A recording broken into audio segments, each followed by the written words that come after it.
ఇప్పుడు వాళ్ళ దుకాణం తెరిచి 4 రోజులు అవుతుంది. దీని మీద మనం చర్చ పెట్టకపోవడం మంచిది. ఇంకొకటి మా పార్టీ అధిష్టానం ఇంకేం నిర్ణయం చేయలేదు. చేసిందంటే ఎంబడి కూడా తలగబెట్టి ఉంటుంది. అప్పటిదాకా వెయిట్ చేయాలి. ఇప్పుడే మనం వాళ్ళు ఇయ్యాలనే ఓపెన్ అయ్యారు కదా. ఇప్పుడిప్పుడే వాళ్ళు మొదలయ్యారు. మనం మరీ మీద పడ్డట్టు వాటి మీద వ్యాఖ్యలు చేసుడు, విమర్శించుడు, దాన్ని గోరంతను కొండంతలు చేసుడు వద్దు భయ్యా, ఇప్పుడు వద్దు. ఇంకేదైనా అడగండి చెప్తా. ఈ రైతు బంధు గురించి అని చెప్పేసి ఇస్తా అని చెప్పేసి అన్నారు. చాలా మంది వరకు మెసేజ్లు అయితే వచ్చినాయి సార్. ఎవరికి రాలేదని చెప్పేసి చాలా మంది అంటున్నారు. ఎవరిగా నాకు కూడా రాలేదు, కానీ నాకు కూడా రాలేదన్న. ఇది కూడా వద్దు. ఇప్పుడు ఆ ప్రభుత్వం గురించే వద్దు. ఇంకొక 3 నెలల తర్వాత మాట్లాడదాం. సార్ చెప్పింది కదా 100 రోజులు అయితే మాట్లాడదామని. 30-40 రోజులు అవుతుంది. ఇప్పుడు ఇంత తొందర ఏముంది, మాట్లాడదాం. లోక్సభ ఎన్నికల్లో మీ బీఆర్ఎస్ ఎన్ని సీట్లు గెలుచుకుంటుంది సార్?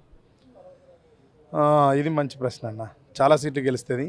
ఇప్పుడు ప్రజల లోపల మొదలైనటువంటి వేవ్ ఏదైతున్నదో ఆ వేవ్ మా పార్టీకి కలిసి వస్తుంది బ్రదర్. అంటే ఇప్పుడు మన కొట్లాడి తెచ్చుకున్న మన తెలంగాణలో జాతీయ పార్టీలు దీనికి డామినేట్ చేస్తున్నాయని చెప్పేసి అంటారు.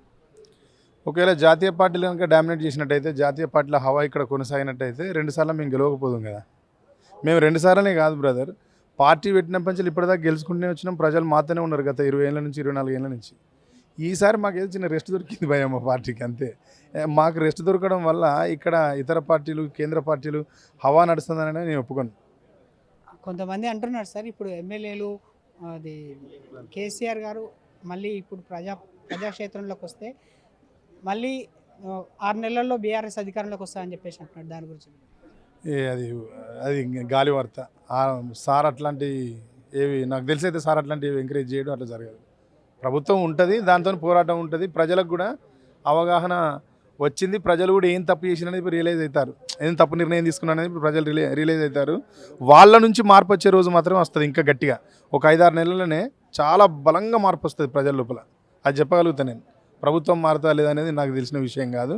దాని మీద నేను ఏం వాయిస్ ఇవ్వలేను బ్రదర్. ఈ కాంగ్రెస్ ప్రభుత్వం ఉద్యమకారులను ఆదరిస్తుందని చెప్పేసి మీరు అనుకుంటున్నారా సార్?